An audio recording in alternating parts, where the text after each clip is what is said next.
So let me just say these things, and I don't, and this is what I kind of wanted to just have a discussion about. I think it's not widely understood among behavioral scientists, but most of the effective family, school, and community interventions are rooted in the analysis of behavior. Yet apparently, because they are not explicitly seen as behavior analytic, we're not making use of them.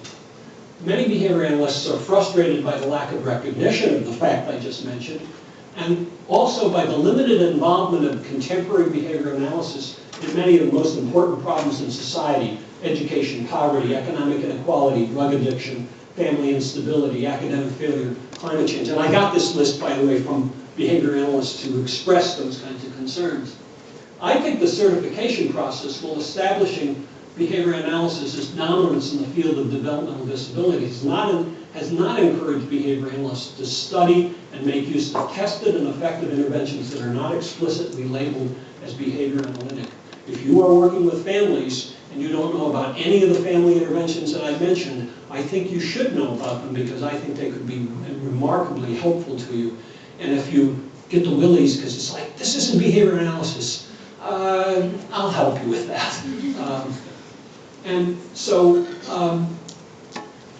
I think the other thing is behavior analysts need to make use of a wide variety of experimental and statistical methods that are quite useful in identifying effective methods of influencing behavior. Experience sampling. Are you familiar with experience sampling? I mean, you can now take a subject and have them report to you, 15 times a day at random times, very briefly, on their cell phone, and track behavior in ways that we never could before. For individual growth curves, how many are familiar with growth curve modeling?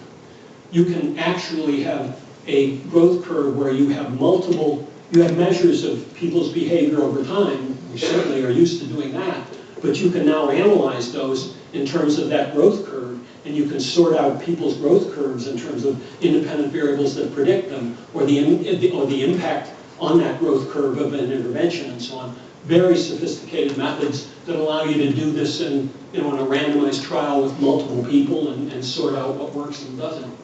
And so here's what Skinner said in 1961. The study of human behavior is, of course, still in its infancy, and it would be rash to suppose that anyone can foresee the structure of a well-developed and successful science. Certainly no current formulation will seem right 50 years hence. It is 50 years hence.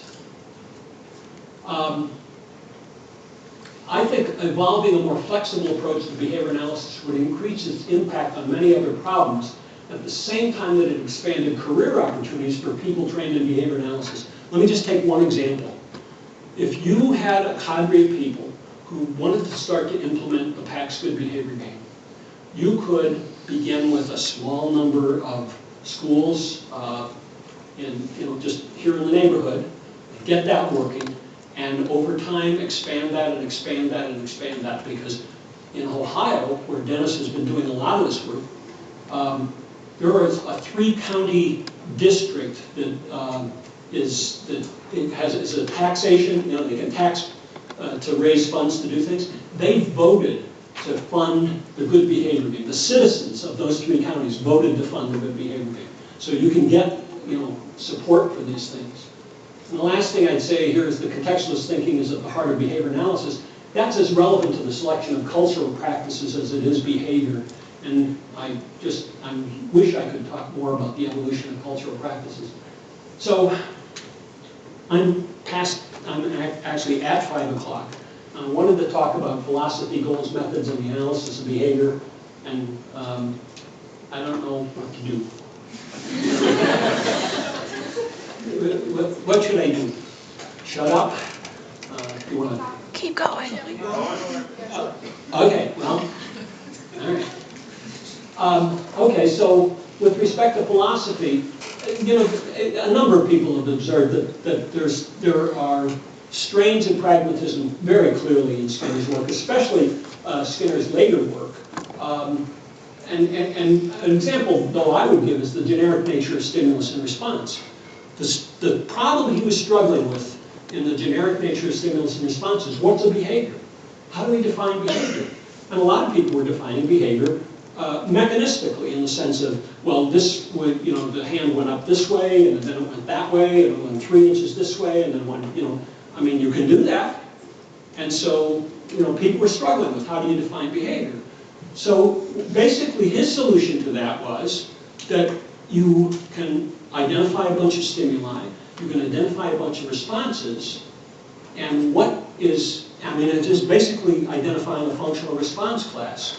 All of these stimuli are reliably associated with these kinds of responses, then if that works to organize it. And so, for example,